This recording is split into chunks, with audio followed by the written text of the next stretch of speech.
अस्सलामुअलैकुम दोस्तों, क्या हाल चाल है। वीज़ा चेंज का रूल कब तक दोबारा नॉर्मल हो जाएगा।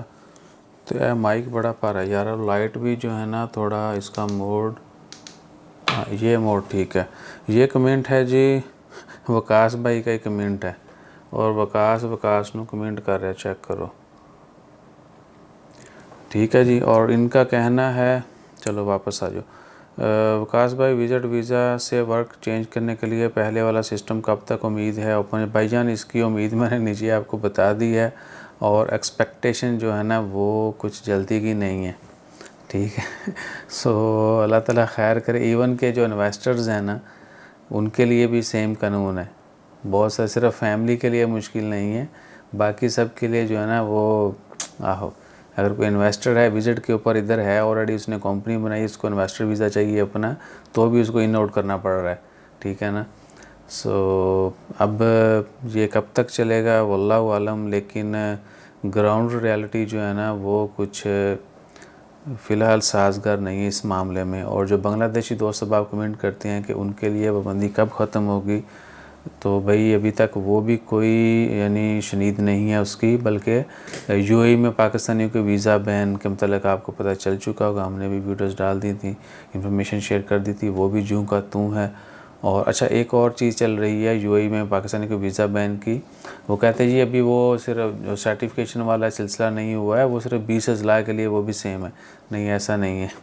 जो 20 के करीब अजला है ना पाकिस्तान के, उनके जो अगर आपका एड्रेस वहाँ का है आपके डॉक्यूमेंट्स के ऊपर, तो आपको यूएई का वीज़ा नहीं मिलता है।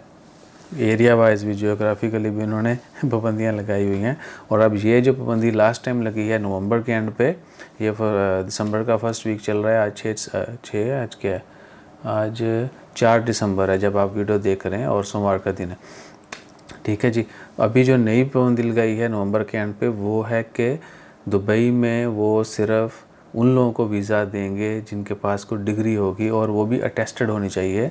जिस तरह ओमान आने के लिए आपको पता है कि पाकिस्तान में लोकल जो अथॉरिटीज़ हैं, आपका मैट्रिक और 22 जो है, जो ये इंटर बोर्ड की होती है, वहाँ से आपकी डिग्री सारी टेस्ट होनी चाहिए। फिर जो आपकी बैचलर की, मास्टर की, वो सारी जो है अम्बेसी, उससे अम्बेसी बोल रहा हूँ, उससे होनी चाहिए यूनिवर्सिटी से। उसके बाद फिर एचईसी अप्रूव करेगा, फिर फॉरेन अफेयर करेगा, और फिर लोकल जिस मुल्क में आप जाना है वहाँ की एम्बेसी से टेस्ट करवाएंगे। उसके बाद फिर जहाँ उस मुल्क में जाके भी पहले अपनी एम्बेसी से, फिर वहाँ के फॉरेन अफेयर से क्रॉस चेक कह सकते हैं इसको, वो करवाने के बाद उनको वीज़े मिलेंगे, ठीक है ना। जिस तरह ओमान में बहुत अच्छा वीज़ा लेना हो तो उसका भी यही प्रोसेस है, लेकिन वहाँ पर उन्होंने अला तूल कर दिया। लेबर है, शेबर है, कुछ भी है, जॉब रिक्वायरमेंट के हिसाब से उनके पास सर्टिफिकेशन होनी चाहिए, टेस्टेड होनी चाहिए, फिर उनको वीज़ा मिलता है। छोटी जी गल याद नहीं करा, इसी के पहले वीडियो पाई है, वो वीडियो रिपीट ही कर दी। तो अपना ख्याल रखिएगा, दुआ में याद रखिएगा।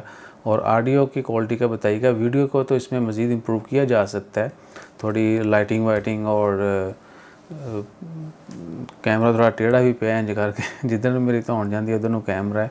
सो वीडियो को तो बहुत ज़्यादा इम्प्रूव कर सकते हैं इसी कैमरे के साथ, लेकिन ऑडियो बताइएगा, क्योंकि ऑडियो की सेटिंग मैनुअल है तो वो थोड़ी टफ भी होती है, बार बार रिकॉर्ड करना, टेस्ट करना। तो साथ साथ मैंने सोचा वीडियोस भी रिकॉर्ड होती जाएंगी, और आप फिर बर्दाश्त तो कर ही रहे हैं। इसी चीज़ को बर्दाश्त कहते हैं कि जो है जैसी है उसको एक्सेप्ट किया जाए।